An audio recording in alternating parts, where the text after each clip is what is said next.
Friends எல்லாரும் எப்படி இருக்கீங்க? இன்னைக்கு நம்ம வீடியோவில் தீபாவளிக்கு ஸ்பெஷலாக தட்டு வடை எப்படி செய்கிறதுன்னு சொல்லிட்டு பார்க்கலாம். நான் வந்து பார்த்தீங்கன்னா 1 கிலோ அரிசி மாவு வச்சு தான் இன்றைக்கி வந்து தட்டை வந்து பண்ணியிருக்கேன். நீங்கள் வந்து கொஞ்சமாக கப்பில் மெஷர் பண்ணி செய்யணும் அப்படின்னு நினச்சிங்கன்னா கூட நான் வீடியோ வந்து இதுக்கு முன்னாடி சேனலில் வந்து போட்டிருக்கேன். போன வருஷம் அதுக்கு முன்ன வருஷம்லாம் கொஞ்சம் கம்மி அளவில் கூட போட்டிருக்கேன். அந்த வீடியோட லிங்க்கே நான் உங்களுக்கு டிஸ்கிரிப்ஷன் பாக்ஸில் கொடுக்குறேன். 1 கப் அளவுக்கு செய்யணும் அப்படின்னு சொல்லிட்டு நினச்சிங்கன்னா அந்த வீடியோ பாருங்கள். இன்றைக்கி வந்து பார்த்தீங்கன்னா கொஞ்சம் நம்ம வேர்க்கடலை அதெல்லாம் சேர்த்து வந்து பண்ணியிருக்கோம். ரொம்ப சூப்பராக இருக்கும். இதுக்கு முன்னாடி நம்ம சேனலில் வீடியோ போட்டிருக்கோம் பார்த்தீங்களா, தட்டு வடை ரெசிபீஸ்லாம் நிறைய போட்டிருக்கோம்.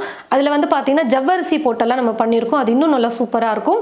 இந்த மெத்தடை நீங்கள் ட்ரை பண்ணி பாருங்கள். அந்த வீடியோட லிங்க்ஸ்லாம் நான் உங்களுக்கு கொடுக்குறேன். உங்களுக்கு எந்த மாதிரி தட்டு வடை பிடிச்சிருக்கோ அந்த மாதிரியே நீங்கள் வந்து ட்ரை பண்ணி பாருங்கள். கண்டிப்பாக வீடியோ ஃபுல்லாக பார்த்தீங்கன்னா உங்களுக்கு டாப் டு பாட்டம் வந்து எப்படி நல்லா நமக்கு ஈஸியாக கிறிஸ்பியாக வரணும் அப்படின்னு சொல்லிட்டு சொல்லியிருக்கோம். நீங்கள் வந்து வீடியோ ஃபுல்லாக பாருங்கள்.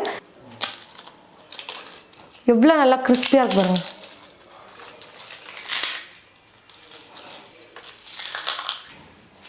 அப்படியே நொறுங்கி வந்துருச்சு பாருங்க. நல்லா மெல்லிஸாக சூப்பராக வந்து தட்டி எடுத்துருக்கோம். நான் சொன்ன மாதிரி நீங்கள் உங்களோட வீட்டில் இந்த முறை தீபாவளிக்கு தட்டு வடை செஞ்சு பாருங்கள். இப்போ வாங்க வீடியோக்குள்ளே போகலாம். அரிசி மாவு 1 கிலோ மாவு வந்து பார்த்தீங்கன்னா நான் வெயிட் போட்டு எடுத்து வச்சுருக்கேன். நீங்கள் கடையில் வேணுனாலும் வாங்கிக்கோங்க, அப்படி இல்லைனா வீட்டிலே அரைச்சிக்கோங்க.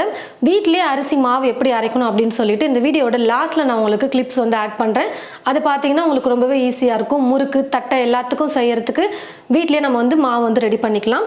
இப்போ 1 கிலோ மாவை வந்து எடுத்து நான் சலிச்சு எடுத்து வச்சுருக்கேன். நீங்கள் கடையில் வாங்கினாலும் சரி வீட்டில் அரைச்சாலுமே சரி, ஒரு முறை நம்ம ஸ்நாக்ஸ் செய்ய ஸ்டார்ட் பண்ணும்போது சலிச்சுட்டு எடுத்துக்கிறது ரொம்ப நல்லது.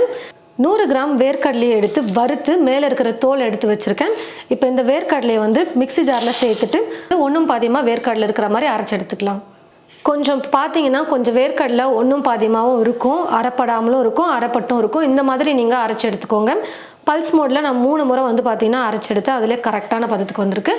இப்போ இந்த மாவில் நம்ம இந்த வேர்க்கடலையை சேர்த்துக்கலாம்.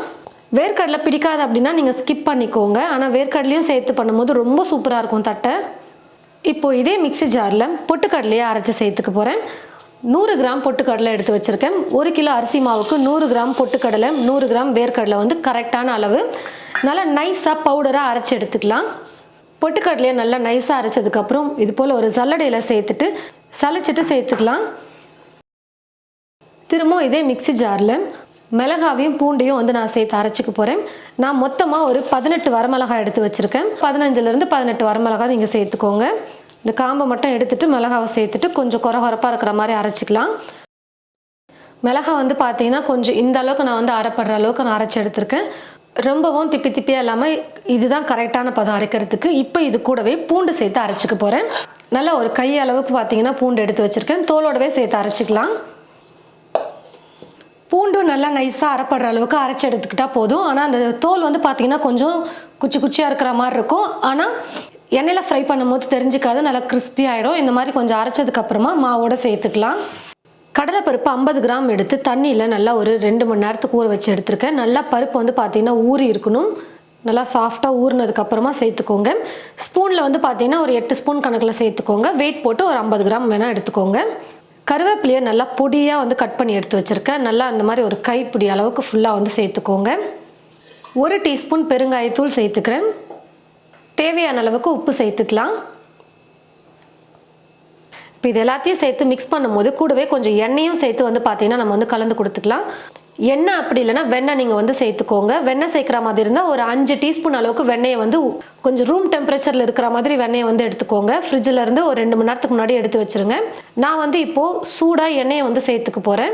மாவோட எல்லாத்தையும் கொஞ்சம் லைட்டாக கலந்து கொடுத்துட்டு எண்ணெய் வந்து சேர்த்துக்கலாம். நான் வந்து இப்போ எண்ணெய் சேர்க்கறதுனால ஒரு 6-7 டீஸ்பூன் அளவுக்கு எண்ணெயை சேர்த்துக்கிட்டா கரெக்டாக இருக்கும். எண்ணெய் வந்து நல்லா சூடு ஏறி இருக்கணும். பாருங்கள் இப்போ ஊற்றும் போது எப்படி இருக்குன்னு. இந்த மாதிரி எண்ணெயை நல்லா சூடு பண்ணி ஒரு 6-7 டீஸ்பூன் சேர்த்துக்கோங்க. நல்லா இந்த மாதிரி சூடாக எண்ணெயை சூடு பண்ணி சேர்க்கும் போது கிறிஸ்பியாக இருக்கும், சாப்பிட்றதுக்கே தட்டை நல்லாயிருக்கும். எண்ணெயை மாவோட சேர்த்து நல்லா கலந்து கொடுத்ததுக்கப்புறம் இப்போ தண்ணி கொஞ்சம் கொஞ்சமாக சேர்த்து மாவு வந்து பிசைஞ்சிக்கலாம். நான் நார்மல் தண்ணி தான் சேர்க்குறேன், சூடெல்லாம் பண்ணலை. நார்மல் பச்சை தண்ணியை சேர்த்து தான் மாவு பிசைஞ்சிக்கிறேன். தண்ணி கொஞ்சம் கொஞ்சமாக சேர்த்து மாவு வந்து பார்த்திங்கன்னா பிசைஞ்சு எடுத்துக்கிட்டேன். மாவை எடுத்துட்டு கொஞ்சம் இந்த மாதிரி உருட்டிட்டு இப்படி லைட்டாக ப்ரெஸ் பண்ணோம்னாலே போதும், நமக்கு தெரிஞ்சிடும் மாவு எந்த பதத்தில் நம்ம வந்து மிக்ஸ் பண்ணியிருக்கோம் அப்படின்னு சொல்லிட்டு. இந்த மாதிரி தட்டும் பொழுது ஓரங்கள்லாம் வந்து பார்த்திங்கன்னா விரிசல் விழாமல் இருக்கணும். அதுதான் கரெக்டான பதம். ரொம்பவும் இலக்கமாக இருக்கக்கூடாது. சும்மா இப்படி விரலை வச்சு ப்ரெஸ் பண்ணும்போது பாருங்கள் கொஞ்சம் லைட்டாக தான் உள்ளே போகும். இதுதான் கரெக்டான பதம். ரொம்பவும் வந்து பார்த்திங்கன்னா இலக்கமாக வந்து மாவு மிக்ஸ் பண்ணிட்டோம் அப்படின்னா எண்ணெய் வந்து அதிகமாக குடிச்சிரும். தட்டை வந்து சாப்பிட்றதுக்கு எண்ணெயாக இருக்கும். அதே மாதிரி இந்த மாதிரி மாவு வந்து இப்படி ப்ரெஸ் பண்ணும்போது விரிசல் விட்டாலும் நமக்கு தட்டை வந்து நல்லா வந்து தட்டி எடுக்க முடியாது. மாவு கெட்டியாக இருக்குன்னு அர்த்தம். இப்போ கரெக்டான பதத்தில் நம்ம வந்து மாவு மிக்ஸ் பண்ணியிருக்கோம். இப்போ தட்டை வந்து ரெடி பண்ணிக்கலாம். மேலே ஒரு வெள்ளை துணியை தண்ணியில் நனைச்சிட்டு நல்லா தண்ணி இல்லாமல் பிழிஞ்சிட்டு மேலே மூடி வச்சிடலாம். நிறைய மாவு இருக்கிறதுனால காஞ்சிட்டே இருக்கும். அப்படியே ஈர துணி போட்டு வச்சிட்டோம்னா மாவு காயாமல் இருக்கும். கொஞ்சம் கொஞ்சமாக மாவு எடுத்து இது போல் கையில் நல்லா ஒரு முறை பிசைஞ்சு கொடுத்துட்டு அதுக்கப்புறமா சின்ன சின்ன உருண்டைகளாக பண்ணி தட்டை தட்டும் போது நல்லா சூப்பராக இருக்கும் நமக்கு தட்டை வந்து செய்கிறது. நான் வந்து பார்த்தீங்கன்னா ஒரு எண்ணெய் கவர் தான் எடுத்திருக்கேன். நீங்கள் வாழை இலை அப்படி இல்லைன்னா பாலித்தீன் கவர் ஏதாவது ஒன்று எடுத்துக்கோங்க. கொஞ்சமாக எண்ணெயை வந்து இந்த பேப்பர் மேலே இப்படி தடவி விட்டுக்கோங்க. இதுக்கு மேலே ப்ரெஸ் பண்ணுறதுக்கும் வந்து பார்த்திங்கன்னா ஒரு கவர் எடுத்து வச்சுருக்கேன். அது மேலேயும் வந்து கொஞ்சம் எண்ணெயை வந்து தடவிக்கோங்க.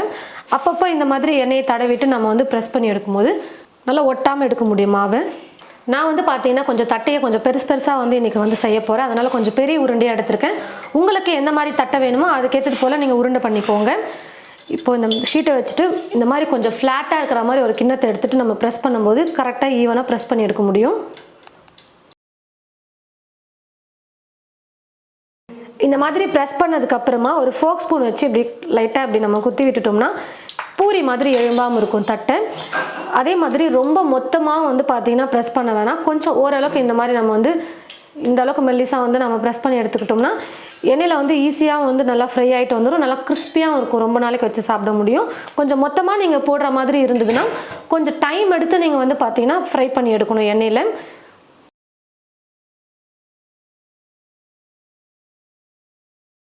ஒரு காட்டன் துணி ஒன்று எடுத்துக்கிட்டு இந்த மாதிரி நீங்கள் கீழே போட்டுட்டு தட்டி தட்டி நீங்கள் இந்த மாதிரி போட்டு வச்சிட்டிங்கன்னா மாவு வந்து காயாமல் இருக்கும். எண்ணெயில் ஃப்ரை பண்ணுறதுக்கும் ரொம்ப ஈஸியாக இருக்கும். ஒரு 10 நம்ம தட்டி தட்டி எண்ணெயில் ஃப்ரை பண்ணுறதுக்கு நல்லா இந்த மாதிரி கொஞ்சம் பெருசாக வந்து பார்த்தீங்கன்னா இந்த முறை நான் வந்து தட்டை வந்து தட்டி எடுத்திருக்கேன். ஒரு பேனில் எண்ணெய் ஊற்றி வச்சுட்டேன். எண்ணெய் வந்து நல்லா காஞ்சிருச்சு. கொஞ்சமாக மாவு போட்டு பாருங்கள் எண்ணெய் காஞ்சிருக்கா இல்லையான்னு தெரிஞ்சிடும். நல்லாவே எண்ணெய் வந்து பார்த்தீங்கன்னா காஞ்சி வந்துருச்சு. இப்போ தட்டி வச்சுருக்கிற மாவு வந்து நம்ம போட்டுக்கலாம். நல்லா பெரிய கடாய் இல்லை பேன் அந்த மாதிரி எடுத்திங்கன்னா நிறையவே போட்டு தட்டி தட்டி எடுத்துடலாம். சீக்கிரமாக வேலை முடிஞ்சிடும். அப்பப்போ 2 பக்கமும் திருப்பி கொடுக்கும்போது எல்லா பக்கமும் நல்லா வந்து தட்டை வெந்து வரும். கலரும் நல்லா ஒரே மாதிரி மாறி இருக்கும். முதல்ல மாவு வந்து போடும்போது எந்த அளவுக்கு கொதிச்சுட்டு இருந்தது பாருங்கள். இப்போ அந்த கொதியெல்லாம் அடங்கி வந்துடுச்சு. தட்டு வடை வந்து பார்த்திங்கன்னா நல்லா வெந்து வந்துருச்சு. இப்போ நான் எடுத்துக்கிறேன். இந்த மாதிரி ஒரு வடிகரண்டியில் எடுத்து வச்சிட்டோம்னா இருக்கிற எக்ஸ்ட்ரா எண்ணெய் நல்லா வடிஞ்சு வந்துடும். அப்புறம் சாப்பிட தட்டையில் வந்து எண்ணெயே இருக்காது. இதே போல் மீதி இருக்கிற எல்லா மாவையும் தட்டி எண்ணெயில் போட்டு நம்ம தட்டு வடை செஞ்சு எடுத்துக்கலாம். ரொம்பவே சூப்பராக தட்டு வடை எப்படி செய்கிறதுன்னு சொல்லிட்டு பார்த்துருப்பீங்க. நல்லா மொறுமொறுப்பாக சாப்பிட்றதுக்கே அவ்வளோ நல்லா சூப்பராக இருக்கும்.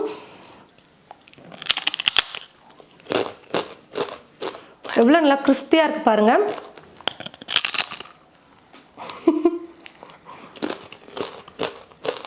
உடஞ்சி உழுது சும்மா கடிக்கும் போதே அந்த அளவுக்கு நல்லா கிறிஸ்பியாக இருக்குது. கருவேப்பிலெல்லாம் போட்டிருக்கிறதுனால அந்த ஃப்ளேவர் வந்து நல்லாவே தெரியுது. நல்லா சூப்பராக இருக்குது மனமாக. நான் சொன்ன அளவுகளை கொண்டு நீங்கள் உங்களுடைய வீட்டில் இது போல் தட்டை வந்து செஞ்சு பாருங்கள். செஞ்சு பார்த்துட்டு எப்படி இருக்குன்னு சொல்லிட்டு மறக்காமல் கமெண்ட் பாக்ஸில் வந்து கமெண்ட் பண்ணுங்கள். இந்த வீடியோவை மற்றவங்களுக்கும் ஷேர் பண்ணுங்கள். இது போல் நிறைய தீபாவளி ரெசிபீஸ்லாம் பார்க்கணுன்னா இனி நம்ம வர சேனலை மறக்காமல் சப்ஸ்கிரைப் பண்ணி வச்சுட்டு ஃபாலோ பண்ணிகிட்டே வந்தீங்கன்னா நிறைய ரெசிபீஸ்லாம் நம்ம பார்க்கலாம். அடுத்த வீடியோவில் இன்னும் நல்ல சூப்பரான ரெசிபியோடு நம்ம பார்க்கலாம். உங்களுக்கு அரிசி மாவு எவ்வளோ வேணுமோ அதுக்கேற்றது போல் நீங்கள் பச்சை அரிசியை அளந்து எடுத்துக்கோங்க. ஒரு 3 கிலோ 4 கிலோ அளவுக்கு நீங்கள் அரைச்சி வச்சுக்கிட்டிங்கன்னா ஈஸியாக இருக்கும். பச்சரிசியை முதல்ல வந்து பார்த்தீங்கன்னா நல்லா சுத்தம் பண்ணிவிட்டு தண்ணி ஊற்றி நல்லா ஒரு 2-3 முறை அரிசியை நல்லா கழுவி எடுத்துட்டு அதுக்கப்புறம் 2 மணி நேரத்துக்கு அரிசியை நல்லா ஊற வச்சு எடுத்துட்டு திரும்பவும் ஒரு 2 முறை தண்ணியில் நல்லா கழுவிட்டு தண்ணி இல்லாமல் இப்போ அரிசியை வடிகட்டி எடுத்து வச்சுருக்கேன். இப்போது ஒரு காட்டன் துணி எடுத்துக்கோங்க. கலர் பிடிக்காத மாதிரி வெள்ளை துணியை எடுத்துக்கிட்டு வெயிலில் இந்த துணியை போட்டுட்டு இதுக்கு மேலே ஊற வச்சு எடுத்து வச்சுருக்கிற இந்த பச்சரிசியை சேர்த்துட்டு நல்லா காய வச்சுக்கணும். வெயிலில் வந்து பார்த்தீங்கன்னா நல்லா அரிசி காஞ்சி வரணும். அந்த அளவுக்கு காய வச்சுக்கோங்க. இந்த மாதிரி கையில் எடுத்து நம்ம உடைக்கும் போது அரிசி வந்து உடையணும். அந்த அளவுக்கு நல்லா காயணும். இப்போது இந்த அரிசியை மிஷினில் கொடுத்து அரைச்சி எடுத்துக்கிட்டிங்கன்னா தேவைப்படும் போதெல்லாம் நம்ம பலகாரம் செய்கிறதுக்கு இந்த பச்சரிசி மாவு யூஸ் பண்ணிக்கலாம்.